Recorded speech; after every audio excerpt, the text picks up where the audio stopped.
What's up, everybody? It is me, KiNGAlpha. Hope everybody's doing great. So, I have decided to rekindle, I guess, this video again. Because I started a video last, I think, what was it, yesterday, and it caused, or whatever day it was, and it did cause a discussion to come up, and it caused even a Reddit post that I didn't even know about because I don't go on Reddit. And a lot of people were talking about things, and I saw the discussions and stuff, and I wanted to kind of uh back up a bit and then just refresh kind of that idea, but in the way that I probably should have, even though I didn't think it would start such a conversation or anything like that, or get much attention at that point.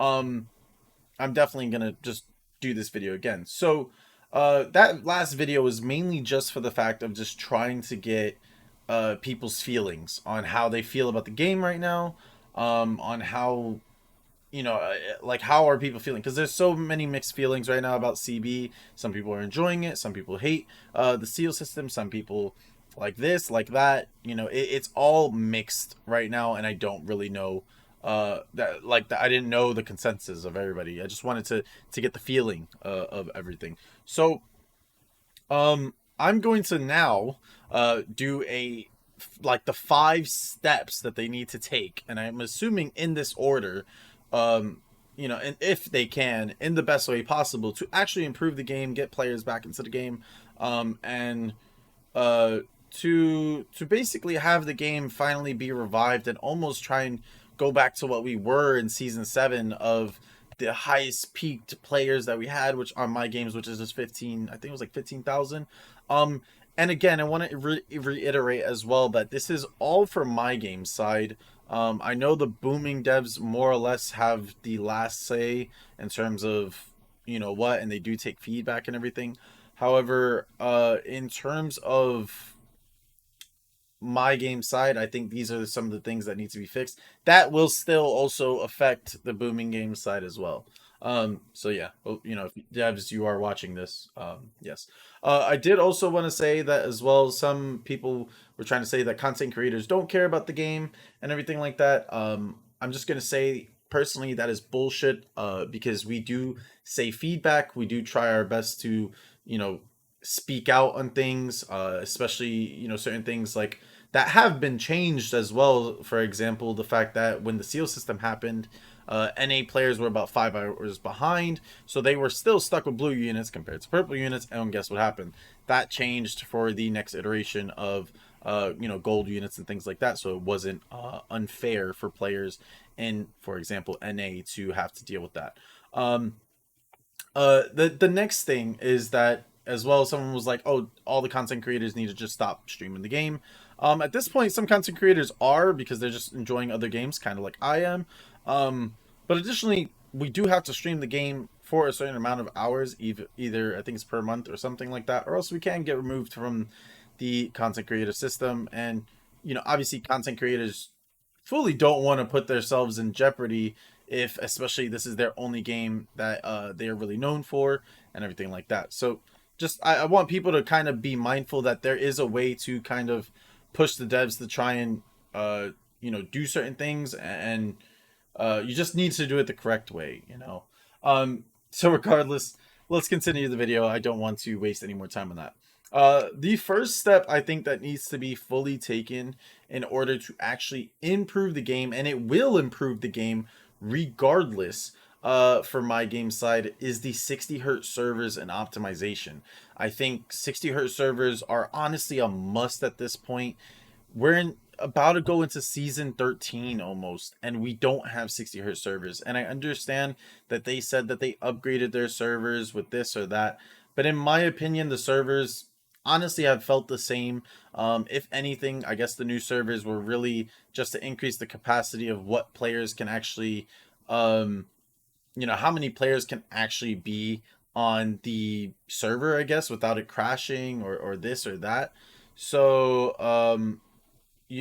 my main thing is that 60 hertz servers regardless will up the player base, and this will kind of fix a lot of the other issues that are currently in the game, like for example matchmaking, where the fact that people that are level 100, people level 150 to 200 are now getting matchmaked against people that are 3,000, this and that, and it's an unfair advantage for a lot of the new players, and it does hurt the player base, and then especially it hurts some of the veterans when you're like, why is my team not pushing? And it's like, oh, this guy has spear sergeants, oh, this and that. It will fix that, in my opinion. Additionally, the thing is as well is that with optimization and fixing, I've had so many friends that say that the game works for one patch and then the next patch it literally just stops working. They're getting 20 FPS, they're getting this or that. And I know not everybody can afford a better rig. Even I have a good rig, and sometimes the FPS is absolutely atrocious during certain fights and stuff. So I can see the argument for that, and I definitely think that they need to do some more optimization in terms of the game so that everyone can kind of play the game and not fully worry about FPS.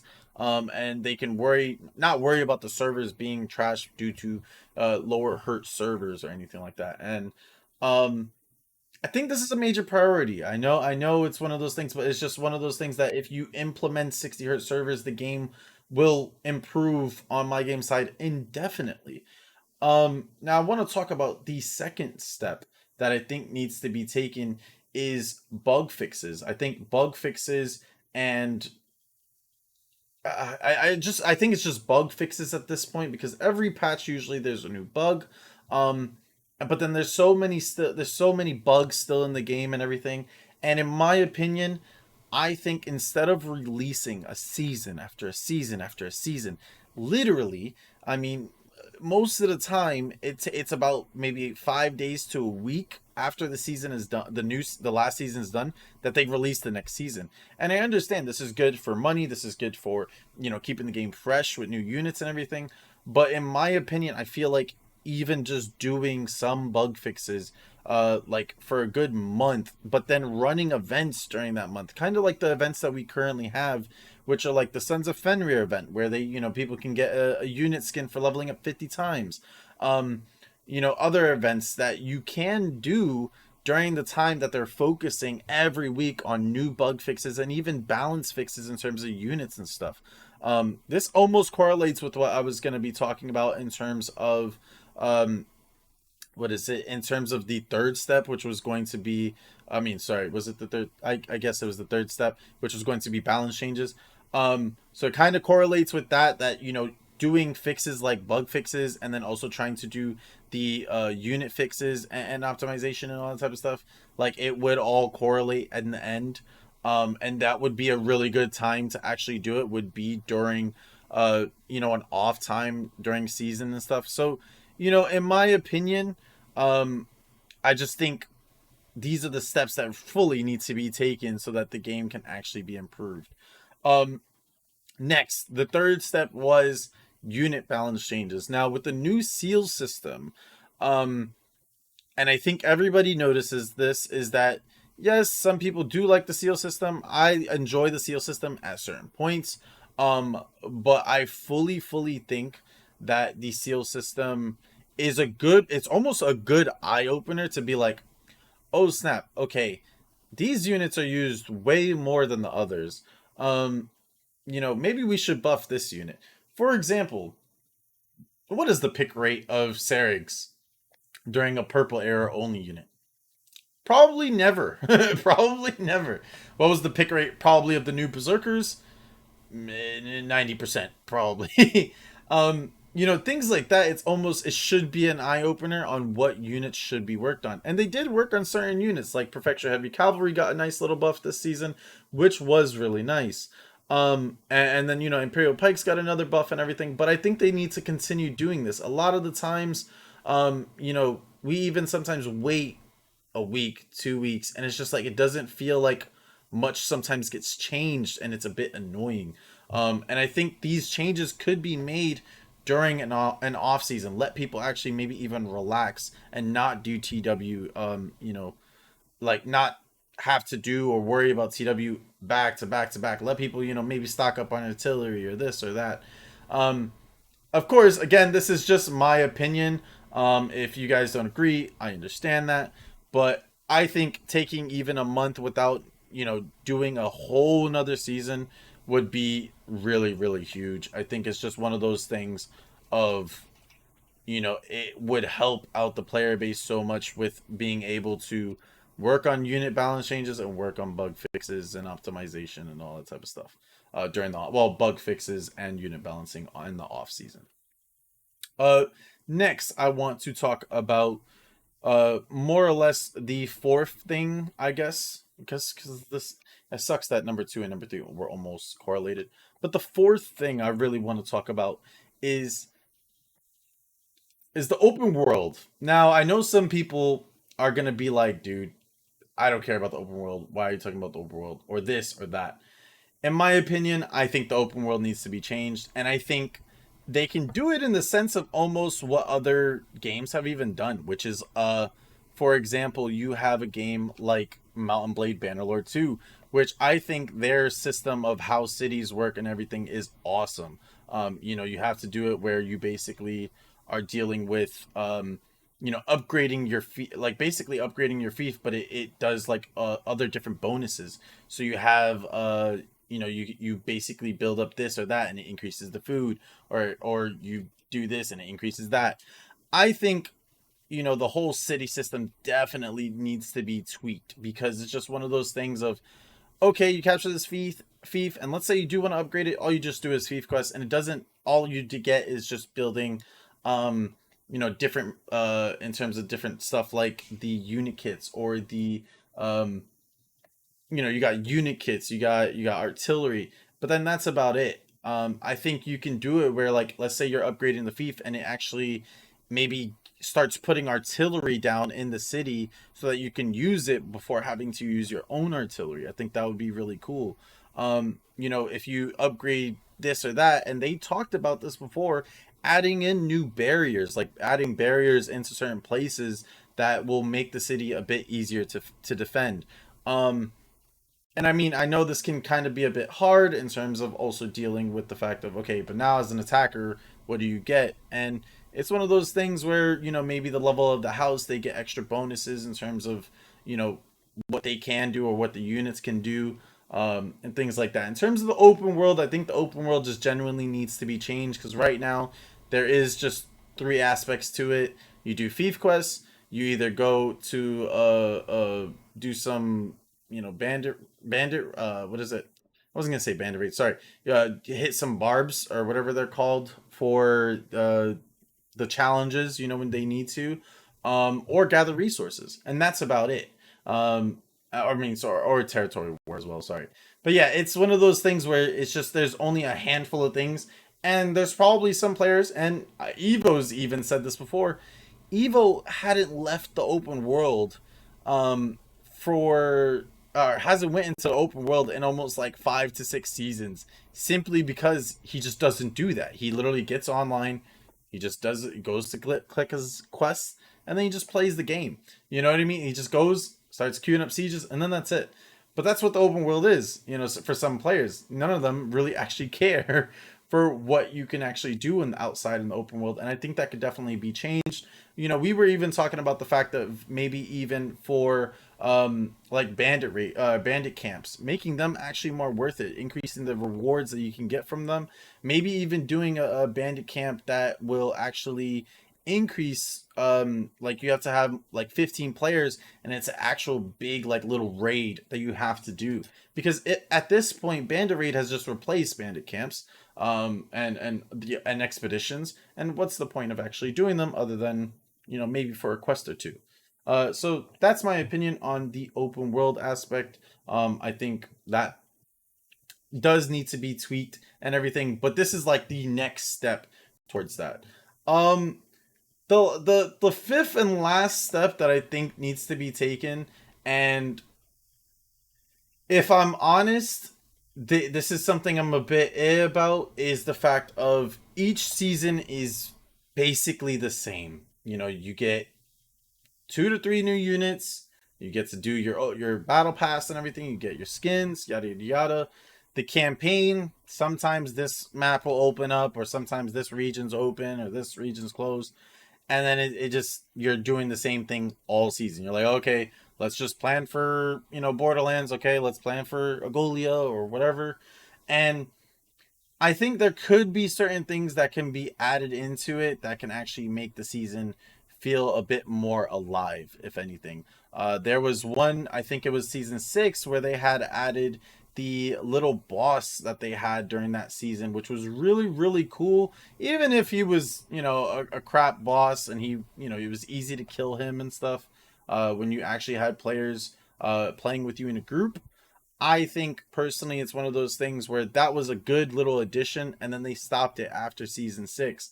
And I personally enjoyed it because it was a fun little game mode that you can play, and it kind of mattered because you would get fame and stuff. A lot of the times, a lot of new players aren't even playing the new maps that come out for the fame, because you can just simply get the amount of fame that you need from just doing bandit raids and then just donating, and then that's it. So I think, upping the rewards in terms of the season for the campaign, or adding new things like that to the campaign to make it a bit interesting. Um, I mean, I'm not the full dev and everything. I can give as many ideas as I can. Um, but I just think that each season is starting to feel the same regardless of the rewards. And I think a lot of players are just now coming towards just, okay, they hop online, do their thief quests or 5 daily quests, and then boom, that's it. And I am gonna add this as well. I'm so stupid. I should have added this. Is veterans. Veterans need love in this game.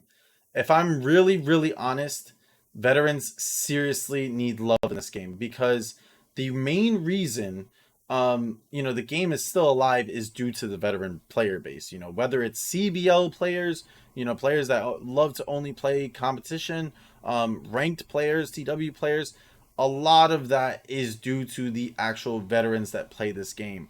And in my opinion, I think it needs to be like a step needs to be taken so that veterans actually get online and feel like they have to grind something. A lot of the veterans either have all the units by now, like me, and they just get on to just play some sieges just to have fun. Whereas, like I said, even though grinding levels, during the battle pass season, yes, you're working towards grinding the battle pass. I want something else in terms of that. I want something where, like, if I hit this level, I actually get this skin, or this level I can grind for maybe some silver keys, or whatever it is, grinding for some more schematics. It's one of those things where it's like, as a veteran, it gets to the point where you're just either getting online just to help your house in territory war, or you're getting online just to play, your daily quests, and then that's it. I think for sure veterans need a whole system for them so that they get online and they feel like it's worth playing, hours on end to kind of grind for something. I think I used to play the game on average 7 to 10 hours a day. But now I only play it about 2 hours max. Like, that's the only time I can actually play it. Even if I'm playing with friends, eventually it gets to the point I can only play it for 2 to 3 hours and then I'm done. Um, and if you guys, don't agree with any of this, I fully understand. Not everybody's gonna agree with my opinion and stuff. But I would like, again, just to see what you guys think. If you want to comment on certain parts of what I was saying, if you want to add anything to this, please do. But um, I think fully, I would really, really love to get a lot of people's opinions on things, and I would fully love to uh, more or less see what people think about what I said as well. I think that's the big thing, and if you guys again want to talk or anything like that, please let me know. But yeah, I'm very interested to see what you guys think. Let me know down in the comment section below. I'm sorry for the video being so damn long. Um, but yeah, I really wanted to go a bit more in depth on what I would like to see in the steps that should be taken in certain roles and stuff. I would say, by the way, as well, the whole getting veteran love, I think that needs to be upped actually to like maybe the fourth thing instead of the open world. But yeah, that's just my opinion. Anyways, guys, have a great day. Let me know what you guys think, and I will catch you guys in the next video, man. Peace.